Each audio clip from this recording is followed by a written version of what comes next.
The Trans-Siberian Highway is the unofficial name for a network of federal highways that span the width of Russia from the Baltic Sea of the Atlantic Ocean to the Japan Sea of the Pacific Ocean. In the Asian highway network, the route is known as AH6. It stretches over 11,000 kilometers from St. Petersburg to Vladivostok.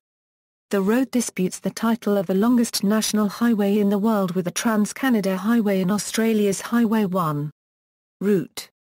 The route, in places coinciding with European Route E30 and passing through the country of Kazakhstan across a distance of about 190 kilometers, consists of 7 federal highways: M10 Russia Highway, St. Petersburg-Moscow, 664 kilometers, M5 Ural Highway, Moscow-Chelyabinsk, 1,880 kilometers, Baikal Highway, M51, Chelyabinsk-Novosibirsk, 1,528 kilometers, M53, Novosibirsk-Irkutsk, 1,860 kilometers, M55, Irkutsk-Kita, 1,113 kilometers.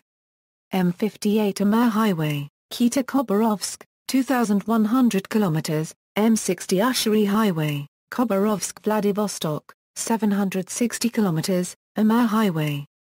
The most problematic stretch of the highway lay between Kita and Khabarovsk.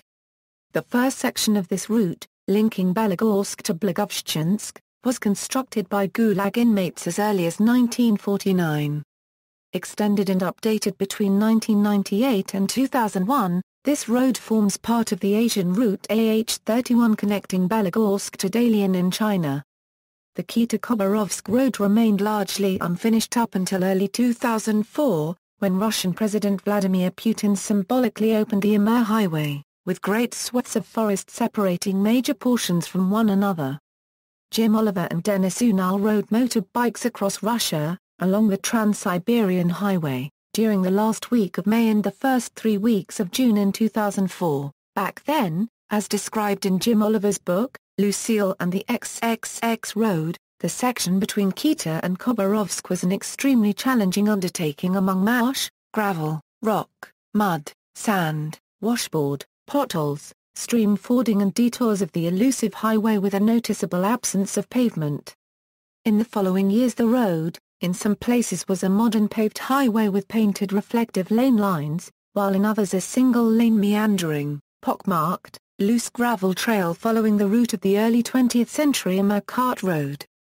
Completion of a 7-meter-wide highway between Kita and Khabarovsk was slated for 2010. Now the road is in very good condition, completely upgraded and enlarged and with a smooth surface. Asphalt paving of the highway is expected to continue until 2016. Old history: the road from St. Petersburg to Irkutsk existed already before the railway era. It was featured in the novel Michael Strogoff, The Courier of the Tsar by Jules Verne, written in 1876. Urban legends: the extremely large nature of the project has spawned several legends. For example, an inexplicable semicircle is said to exist somewhere that breaks the straight line of the segment. The explanation would be that when Joseph Stalin used a ruler to mark where the highway should pass, the pencil jumped over his finger and the engineers that were under threat to make the segment exactly as commanded did not deviate from the drawing.